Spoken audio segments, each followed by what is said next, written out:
$850 million US। जी आपने ठीक सुना, $850 मिलियन US व्हाट्सएप के फाउंडर ने लूज करे थे जब उन्होंने अपनी ही बनाई हुई कंपनी व्हाट्सएप को 1 साल पहले छोड़ दिया। ब्रायन एक्टन फेसबुक के काम करने के तरीके से इतने थक चुके थे कि उन्होंने 20 अप्रैल 2018 को ये ट्वीट किया, it is time, #delete Facebook. जब इनका इंटरव्यू लिया गया तो ब्रायन एक्टन ने कहा कि I sold my users privacy, यानी मैंने अपनी यूजर्स की प्रीवेसी को बेच दिया है। और ये कोई पहली बार नहीं है जब फेसबुक AKA मेटा के फाउंडर मार्क जकरबर्ग ने अपनी यूजर्स की प्रीवेसी को यूजलेस समझा हो। जब मार्क 19 साल के थे और फेसबुक ऑलमोस्ट अपने स्टार्टिंग स्टेज में था और अभी फेसबुक में सिर्फ 4000 लोग थे, उस वक्त मार्क जकरबर्ग ने अपने फ्रेंड से कहा था कि मेरे पास हार्वर्ड के 4000 स्टूडेंट्स की ईमेल्स हैं, उनकी पिक्चर्स हैं, एड्रेस हैं, SNS है, तुझे इनमें से कुछ भी चाहिए होगा तो तू मुझे बता सकता है। जब इनके फ्रेंड ने इनसे पूछा कि ये सब तेरे पास कैसे आया, तो उन्होंने कहा पता नहीं, ये सब उन्होंने खुद ही मुझे सबमिट किया है, ये सब मुझ पर बहुत विश्वास करते हैं, dump. Another major setback for Facebook, the social media giant already under fire for not protecting users' private information. Founder and CEO Mark Zuckerberg broke his silence over the matter. Zuckerberg asked for forgiveness. And that was a big mistake. And it was my mistake. And I'm sorry.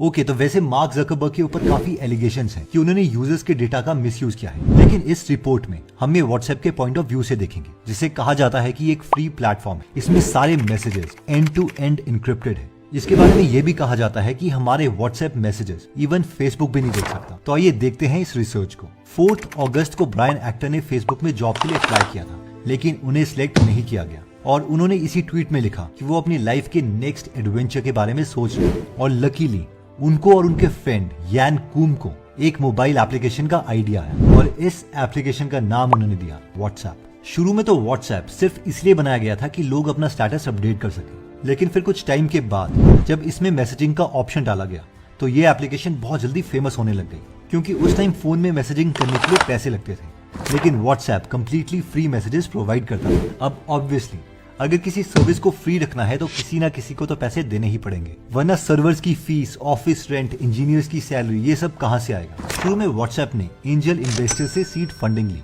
और बहुत ही कम खर्चे करके company को चलाने लग गई, लेकिन जैसे जैसे यूजर्स इंक्रीज होते रहे, नए फीचर्स आने लग गए, जैसे कि पिक्चर सेंड करना एक्सेट्रा, तो व्हाट्सएप ने डिसाइड किया कि वो अपनी एप्लीकेशन के लिए चार्जेस देना स्टार्ट करेंगे। इसलिए उन्होंने प्राइस रखा $1। कई कंट्रीज में शुरू में ही यूजर्स को $1 पे करना पड़ता था व्हाट्सएप को यूज करने के लिए, और कई कंट्रीज में 1 साल फ्री यूज करने के बाद $1 पे करने पड़ते थे। लेकिन इंटरेस्टिंग बात यह है कि साल के एंड में अगर कोई यूजर व्हाट्सएप फीस ना भी पे करे तो भी वो व्हाट्सएप को यूज कर सकता था, यानी ये एक तरह की डोनेशन थी। अब ऑब्वियसली इन पैसों से भी थोड़ी देर तक ही व्हाट्सएप फ्री रह सकता था, लेकिन एक टाइम के बाद दोबारा से पैसों की जरूरत पड़ने लगी। लेकिन व्हाट्सएप के फाउंडर चाहते थे कि एप्लीकेशन को अभी भी फ्री रखा जाए।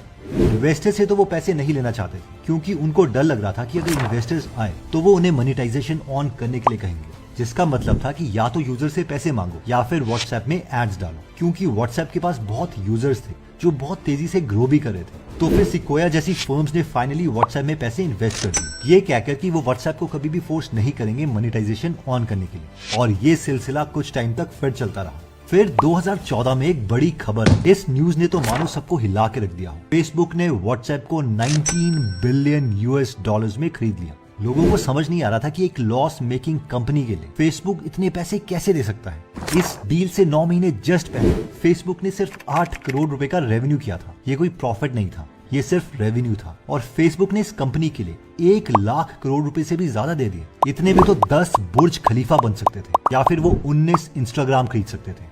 जब मार्क जकरबर्ग से पूछा गया कि उन्होंने ये डील बहुत महंगी की है, तो इस पर मार्क जकरबर्ग ने कहा, नहीं, मेरे अकॉर्डिंग तो $19 बिलियन भी व्हाट्सएप के लिए कम है। जब सब लोग $19 बिलियन का प्राइस टैग सुन के शॉक हो रहे थे, तो सिर्फ मार्क जकरबर्ग जानते थे कि उन्होंने ये डिसीजन क्यों लिया है। इसका पहला रीजन तो ये था कि उन्हें पता था कि रिसेंटली गूगल ने व्हाट्सएप के फाउंडर्स को अपने हेडक्वार्टर्स में बुलाया था, और उनको डर था कि अगर गूगल ने व्हाट्सएप को खरीद लिया तो उनका कोर बिजनेस फेसबुक हिल सकता है। सेकेंड रीजन ये था कि मार्क जकरबर्ग व्हाट्सएप के पोटेंशियल को जानते थे कि वो आगे जाके कितना ग्रो हो सकता है, और वो ठीक भी निकले। क्या आप जानते हैं कि 2010 से 2019 तक 4 सबसे ज्यादा डाउनलोडेड एप्लीकेशंस थी। इनमें से पहली थी फेसबुक की main app, second Facebook messenger, third WhatsApp और फोर्थ इंस्टाग्राम, और ये चारों एप्लीकेशंस मार्क जकरबर्ग की थी।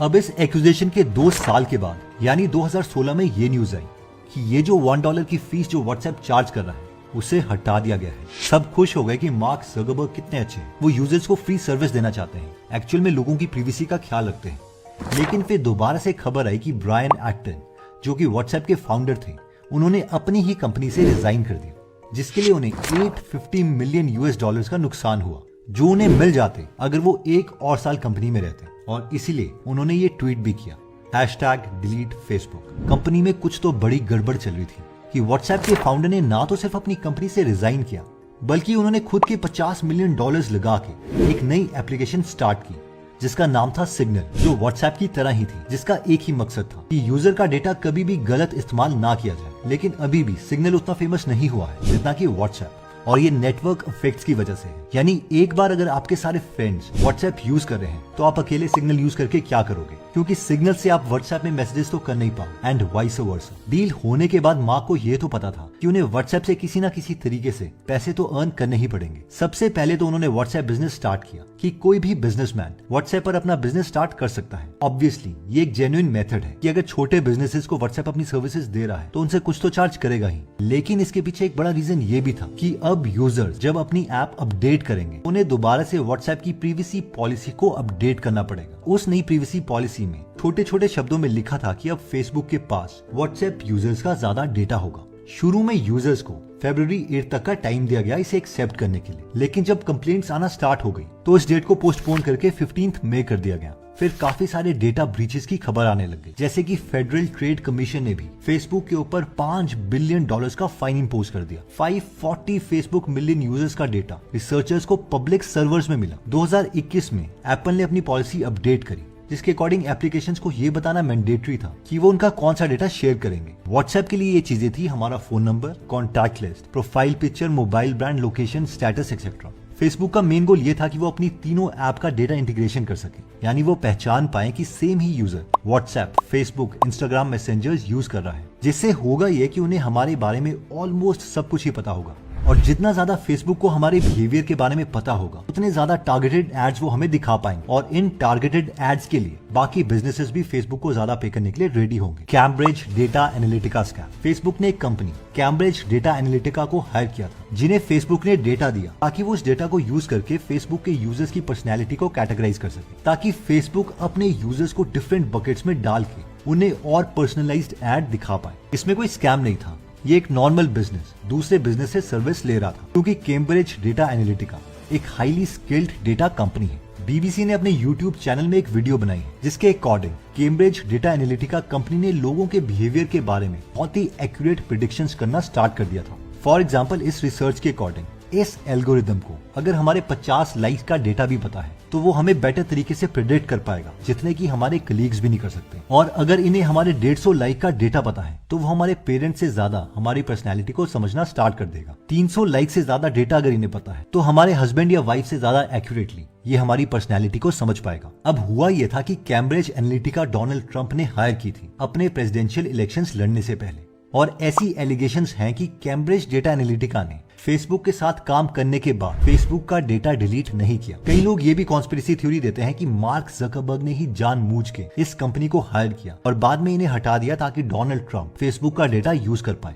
एलिगेशंस ये भी हैं कि डोनाल्ड ट्रंप जानना चाहते थे कि जो यूनाइटेड स्टेट्स ऑफ अमेरिका के लोग हैं वो इवेंचुअली वोट किसे करेंगे, वो सोचते क्या है। क्या फेसबुक के डेटा को यूज करके प्रेसिडेंशियल कैंपेन को कुछ इस तरीके का एंगल दिया जा सकता है कि इलेक्शंस वो ही जीत जाए। क्योंकि कैम्ब्रिज डेटा एनालिटिका यूजर्स की पर्सनैलिटी को बहुत अच्छे तरीके से जानता था, इसलिए डिफरेंट टाइप ऑफ पर्सनैलिटीज को डिफरेंट टाइप की एड्स दिखाई गई ताकि उनके कोर इमोशंस को यूज करके कैंपेन जीता जा सके। फॉर एग्जाम्पल, डोनाल्ड ट्रंप एक की अमेंडमेंट को डिफेंड कर रहे थे, जिसके अकॉर्डिंग अमेरिका में सिटीजन्स अपने पास गन्स रख सकते हैं। अब जिन लोगों की पर्सनैलिटी इंट्रोवर्टेड है, वो अपनी फैमिली से ज्यादा जुड़े हुए थे, उन्हें इस अमेंडमेंट को रिटेन रखने के लिए ऐड दिखाई गई कि इससे आप अपनी फैमिली को प्रोटेक्ट कर सकते हो। जो एक्सट्रोवर्टेड डिफेंस के लोग थे, उन्हें एड्स कुछ इस तरीके से दिखाई गई कि गन्स औरों की लाइफ को बचाने में हमारी हेल्प कर सकती है एंड सो ऑन। जब कैम्ब्रिज डेटा एनालिटिका से इन एलिगेशंस के बारे में पूछा गया तो उन्होंने इसके लिए साफ मना कर दिया कि हमने फेसबुक का कोई डेटा ब्रीच नहीं किया है। जब मार्क ज़करबर्ग से पूछा गया कि तुम इसमें क्या कहना चाहते हो, तो उन्होंने कहा कि हमें तो कैम्ब्रिज डेटा एनालिटिका ने कहा था कि उन्होंने हमारे साथ काम करने के बाद डेटा डिलीट कर दिया है, तो हमने उन पर विश्वास कर लिया था, लेकिन ये हमारी गलती है। I am sorry. वैसे आपको क्या लगता है कि क्या ये डेटा लीक्स या प्राइवेसी को बहुत सीरियस लेना चाहिए? और आप भी सोचते हैं कि अगर हम फ्री सर्विसेज यूज कर रहे हैं जैसे कि इंस्टाग्राम, व्हाट्सएप एक्सेट्रा, तो कंपनी इतना डेटा तो ले ही सकती है कि वो उस डेटा को यूज करके कुछ पैसे खुद भी बनाए। और